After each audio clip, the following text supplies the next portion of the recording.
What's up guys, आज हम देखने वाले हैं what is animal park ending post credits explain. तो जिसने मूवी देख ली होगी पता लग चुका होगा कि लास्ट में लिखा आता है कम विजिट सून एनिमल पार्क। तो सेकंड पार्ट ऑब्वियसली उसकी अनाउंसमेंट है, तो क्या कुछ हो सकता है तो उस बारे में एक्सप्लेनेशन होगी। तो क्योंकि बहुत सारे लोगों को कंफ्यूजन भी थी उसमें। फ्लिकवर्स चैनल से है, तो देखते हैं भाई ने किस तरीके से एक्सप्लेन किया है। ओरिजिनल वीडियो का लिंक है डिस्क्रिप्शन में। चैनल पर तो प्लीज सब्सक्राइब, वीडियो कर दे लाइक। भैया अभी तक नहीं देखी है ना, तो भैया जरूर देख लेना अगर मन है आपका देखने का इस टाइप की movie. 1 2 3 go. Okay, so we have 20 minutes before Salaar trailer drops. तो फ्रैंकली स्पीकिंग, जब मैं एनिमल देखने बैठा था मैंने सोचा नहीं था कि ये पिक्चर हमारे दिमाग में इतने सारे सवाल छोड़ जाएगी और उसके भी ऊपर से सीक्वल को लेकर इतनी सारी पॉसिबिलिटीज। फ्रैंकली स्पीकिंग, इतना सॉलिड पोस्ट क्रेडिट सीन तो मैंने कभी जिंदगी में भी नहीं सोचा था एनिमल पार्क को लेकर। ऑल्दो आई थिंक कि नाम पर वर्क किया जा सकता है, बट स्टिल संदीप रेड्डी वांगा ने बोल दिया तो बोल दिया ना। इसकी एंडिंग, पोस्ट क्रेडिट और सीक्वल पे मूव ऑन करने से पहले मैं इस मूवी के बारे में कुछ बात कर लेना चाहता हूं। तो मुझे लगता है कि सीक्वल को इन्फ्लुएंस कर सकती है। तो एक एक करके सब चीजों पर बात करना शुरू करते हैं। तो सबसे पहले मूवी की स्टार्टिंग में हमको एक प्रोलॉग सीक्वेंस दिखाई जाती है जहां पर रणबीर कपूर का कैरेक्टर जो है वो अपना 100th बर्थडे सेलिब्रेट कर रहा है। एंड उसको देखकर मुझे लगा कि हाँ इंटरेस्टिंग, इन लोगों ने काफी सारी चीजें पिक्चर के बारे में स्टार्टिंग में ही बता दी हम लोगों को। लेकिन इस सीक्वेंस में वो एक बहुत ही इंटरेस्टिंग सी कहानी भी हमको सुनाते हैं जो एक बंदर की कहानी होती है। और पहले तो मुझे इसके बारे में बहुत ज्यादा समझ में नहीं आया, लेकिन जैसे जैसे मैंने इसके बारे में सोचना शुरू किया तो it has started to make sense for me now. अब अगर आप लोगों ने पिक्चर देखी है तो मैं इस कहानी पे नहीं जाऊंगा, बस इसका सारांश आपको समझाने की कोशिश कर देता हूं। इस पूरी कहानी का कंक्लूजन सॉर्ट ऑफ ये निकल रहा था कि बंदर आदमी से ज्यादा स्मार्ट हो रहा था बिकॉज मंत्री जी who was supposed to be the smartest person in the entire kingdom, क्योंकि राजा जी मंत्री जी को बोलते हैं कि भाई कुछ एडवाइस दो, तो मंत्री जी अपने चक्कू लेके पहुंच जाते हैं और पुछ करके ऐसे नकली घुसेड़ देते अपने अंदर। तो बंदर यूं करके या मारता और कहता और ऐसे गंदे इशारे कर रहे थे। कैसे ये क्या मतलब है? तो पहले तो मुझे लग रहा था कि इस पूरी कहानी का कोई मतलब है नहीं इस पिक्चर में, and it is only meant for one thing and that is Sandeep Reddy Vanga ने सिर्फ और सिर्फ क्रिटिक्स को दिखाने के लिए कहानी बनाई है, जो चीज वो इस मूवी के आखिरी में भी करते हैं। लेकिन फिर मैंने इसके बारे में थोड़ा और सोचा and I have come to realise कि इसके पीछे एक थोड़ा सा डीपर मीनिंग और भी हो सकता है, और वो ये है कि रणबीर कपूर के कैरेक्टर की ग्रोथ को भी दिखाता है। Because if you see and understand,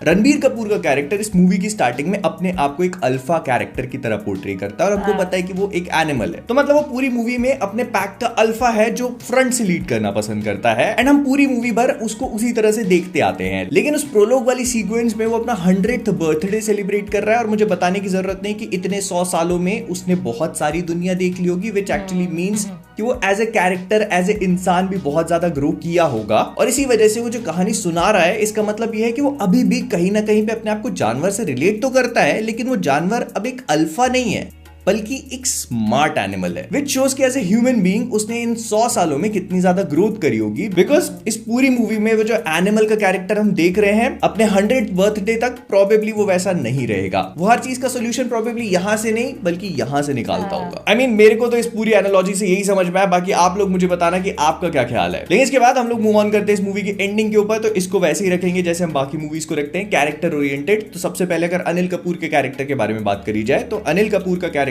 इस मूवी के एंड में बताया जाता है कि उनको ल्यूकेमिया का डायग्नोसिस है, which is in the stage 4, जो कि टर्मिनल स्टेज होती है। मतलब वहां से उनका ठीक हो पाना लगभग इम्पॉसिबल है। एंड अगर सीक्वल में संदीप रेड्डी वांगा चाहेंगे तो उनको ठीक भी कर सकते हैं, लेकिन जहां तक मुझे लगता है तो आगे मुश्किल, चांसेस थोड़े से कम। प्लस रणविजय और उसके पिता बलबीर सिंह के बीच में भी आपस में समझौता हो चुका था, उन दोनों के कैरेक्टर को क्लोजर मिल चुका था। तो अब उनके कैरेक्टर को जिंदा रखना does not make any sense. मतलब फादर सन वाली चीज अगले पार्ट में हमें देखने को नहीं मिलेगी, because their relationship has changed and evolved now. फिर इसके बाद आते हैं रश्मिका के कैरेक्टर के ऊपर। तो इस मूवी के एंड में हम देखते हैं कि वो यूएस जाने का प्लान बना रही है अपने बच्चों को लेकर के। तो मोस्ट प्रोबेबली अगर सीक्वल की बात करी जाए तो मुझे ऐसा लगता है कि सेकंड पार्ट में हम रणबीर और रश्मिका के कैरेक्टर्स को एक डगमगाती हुई रिलेशनशिप से गुजरता हुआ देखेंगे इस वाले पार्ट में। बट जितना रणबीर कपूर के कैरेक्टर को देखकर मैं समझ पाया था तो वो बहुत ज्यादा लंबे टाइम तक नहीं चलने वाली, बिकॉज वो बहुत ही आराम से उनको मना लेते हैं। मतलब बंदा एक्सट्रीमिस्ट तो है ही, जहां वो रह रही होगी उसके घर के अंदर घुसेगा, सीधे बोलेगा बात करनी हो, कहेगी नहीं बात करनी है तो वो बैठा रहेगा बैठा रहेगा बैठा रहेगा, जबरदस्ती बात करके जाएगा ही जाएगा। नहीं बात करनी है तो भी बात करेगी, नहीं पटना है तो भी पटाएगा, कुछ भी। She has no other option left. इसके अलावा लॉर्ड बॉबी की बात करी जाए तो मुझे बताने की जरूरत नहीं, क्योंकि इस पिक्चर में उनका रोल उतना ही था जितना इस पिक्चर के ट्रेलर्स में। तो नहीं आएंगे। लेकिन इसके बाद हम मूव ऑन करते हैं इसके सबसे इंटरेस्टिंग पार्ट पे, और उसके लिए मेरे को आपको इनका फैमिली ट्री एक्सप्लेन करने की जरूरत है कि आखिरकार सब कुछ हुआ तो हुआ कैसे। तो देखो बात है स्वास्तिक स्टील के इस्टेब्लिशमेंट की। तो स्वास्तिक स्टील को इस्टेब्लिश किया था अनिल कपूर मतलब बलबीर सिंह के पिताजी और उनके एक और भाई ने मिलकर। अब बलबीर सिंह के पिताजी जो थे वो तो काफी ऑनेस्ट और डेडिकेटेड थे अपने काम को लेकर, लेकिन उनका एक भाई जो था वो लस्सन था एक नंबर का। तो इसी वजह से बलबीर सिंह के जो पिताजी थे उन्होंने अपने लस्सन भाई को उठाया और फेंक दिया। अबे लस्सन भाई जो था ये विदेश गया। विदेश जाने के बाद इसका जो बड़ा बेटा हुआ वो एक बार फिर से वापस इंडिया आया। इसने आकर के स्वास्तिक स्टील पे अपना बर्थ राइट मांगने की कोशिश करी, लेकिन इसको घंटा कोई बर्थ राइट नहीं मिला क्योंकि उसने तो कुछ किया ही नहीं ना। तो इस बार बलबीर सिंह ने इसको उठा करके वापस विदेश भेज दिया। तो ये एक बार फिर से विदेश गए, इस्लाम को अपना लिया, वहां पर कई सारी शादियां करी, कई सारे बच्चे पैदा करे। उसमें से जो सबसे बड़ा बेटा था वो बॉबी देओल निकले, उनका नाम था अबरार। अब अबरार की जिंदगी का एक ही मकसद था कि अपने चाचा जो है बलबीर सिंह उनको मार देना ताकि उनका पूरा स्वास्तिक स्टील जो है वो बर्बाद हो जाए और वो अपने पिताजी के जो भी बदले हैं वो पूरा करें। और इस चीज के लिए पहले उन्होंने घी सीधी उंगली से निकालने की कोशिश करी। जब वो नहीं हुआ तो फिर उंगली को टेढ़ा करना पड़ा, मतलब उनको रणबीर कपूर को अटकाना पड़ा। And that is when he found different ways. और डिफरेंट वे में आता है उनका खुद का एक भाई अजीज। अब देखो इस चीज को सिनेमा जगत में कहते हैं चेकॉव्स गन। एंड इस चीज को चेकॉव्स गन की तरह इन लोगों ने स्टार्टिंग में एस्टैब्लिश भी किया था। जब वो पूरा अनिल कपूर के बॉडी डबल वाली सीक्वेंस होती है तो मतलब हमको बता दिया था कि इस यूनिवर्स में ये चीज भी हो सकती है। तो इसी वजह से हम लोग पोस्ट क्रेडिट सीक्वेंस में उसकी एक कॉन्सिक्वेंस देखते हैं जो कि तृप्ति डिमरी की कैरेक्टर रणबीर कपूर को बताती भी है कि उन लोगों ने तुम्हारा बॉडी डबल क्रिएट किया हुआ है so that they can replace you later on. अब देखो इस चीज को करने के लिए उनके पास काफी आसान तरीके भी हैं। सबसे पहला रीजन बीइंग क्योंकि रणबीर कपूर और वो लोग कजिन्स हैं, मतलब इन अ वे ब्लड से रिलेटेड है, तो उसकी शक्ल थोड़ी बहुत रणबीर कपूर से मिलती भी होगी। तो इसी वजह से उसकी सर्जरीज करवा करके इतना मुश्किल नहीं आई होगी टू रेप्लिकेट। और आखिरी के पोस्ट क्रेडिट में हम ये चीज रियलाइज भी कर जाते हैं कि हाँ एकदम सिमिलर लग भी रहा है। ऑब्वियसली उस कैरेक्टर को भी रणबीर कपूर ने ही पोर्ट्रे किया है, जो कि एक बुचर है जो अपनी बुचरी स्किल्स दिखा भी देता है रणबीर कपूर के आदमियों के ऊपर। लेकिन यहाँ पर एक छोटा सा ट्विस्ट इन द टेल और भी आता है, और वो है तृप्ति डिमरी के कैरेक्टर का प्रेग्नेंट होना। और जब अजीज जाकर के उससे पूछता है कि तू प्रेग्नेंट है तो वो कहती है कि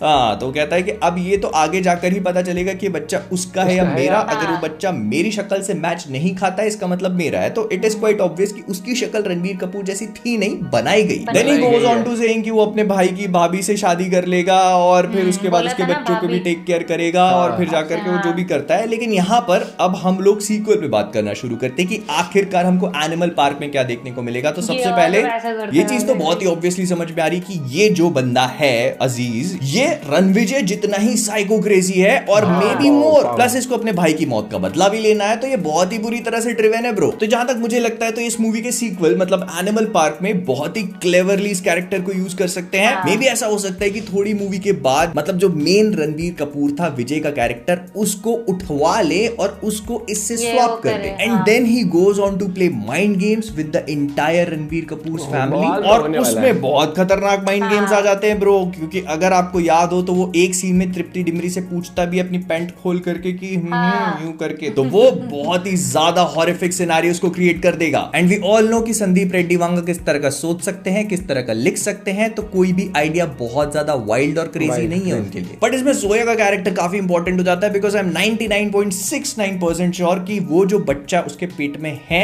वो विजय का है, और that is going to be a very significant factor, क्योंकि उसको अजीज से नहीं बल्कि विजय से प्यार था। And that thing is going to play a very important role in the next part, because वो पार्टी जरूर बदलेगी भाई। And who knows, maybe ऐसा हो सकता है कि इन सारी पलटीबाजी में उसकी डेथ हो जाए जिसको मारने वाला अजीज हो, और फिर उसके बच्चे को खुद वो ग्रूम करे, टेलिंग हर कि उसको मारा विजय ने था, जो कि बड़ा होकर के विजय से अपनी मां की मौत का बदला ले। And that thing will again create a father sun relationship cycle. भाई मैं बहुत ज्यादा सोचने लग जाता हूं, छोड़ देते हैं। लेकिन यहाँ पर एक चीज और भी है कि रणबीर कपूर मरेगा नहीं, बिकॉज हम लोगों ने उसको अपना 100th बर्थडे सेलिब्रेट करते हुए देख लिया है। और इसमें बहुत सारे लोगों का ये भी बोलना पड़ रहा था कि क्या ये वो वाला रणबीर कपूर है या फिर अजीज है, क्योंकि ऐसा भी तो हो सकता है कि इन लोगों ने उसको स्वैप कर दिया। तो मुझे नहीं लगता, आई थिंक ये वो विजय वाला ही रणबीर कपूर है, क्योंकि इसको देख के समझ में आ रहा है कि ये हमारा एनिमल है, वो वाला नहीं। एंड लेट्स बी ऑनेस्ट, आप किसी विलन को 100 साल तक जिंदा रख के हीरो को पहले नहीं मार दोगे, unless you are Sandeep Reddy Vanga. क्या, छोड़ देते हैं इस वीडियो को, इतना ही रखते हैं। मेरे ख्याल से जितना भी मेरे दिमाग में था वो सब चीजें मैंने आपके सामने रख दी है।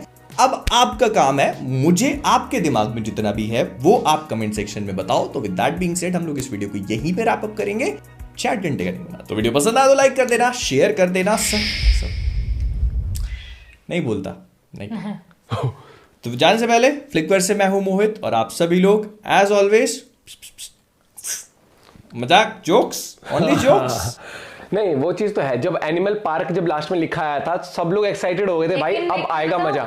जैसे अब जो रणवीर कपूर दिखाया था, जो विजय दिखाया था, ठीक है, उससे टाइम ज्यादा खतरनाक दिखाया था। वो जो बुच्चर भी था ना, वो बताया बुच्चर भी था और ऐसे चला चलो के और मतलब वो साइको वो जो था ना उसके फेस पे दिख रहा था। उसने स्वैप तो वो ये पक्की बात है वो उठवा लेंगे या कुछ तरीके से स्वैप करेंगे, लेकिन अगर इतनी मेहनत करिए तो एक बार तो फैमिली में फिट होगा ही वो जाके। हाँ, और मुझे तो लगता है जैसे यूएस से चली जाएगी रश्मिका तो उस टाइम पर मुझे लगता है ये गड़बड़ वाला ही पहुंच जाएगा, बुच्चर वाला ही पहुंच जाएगा वहां पर, उसको पहले उठा लेगा, ऐसा कुछ गड़बड़ तो होगी।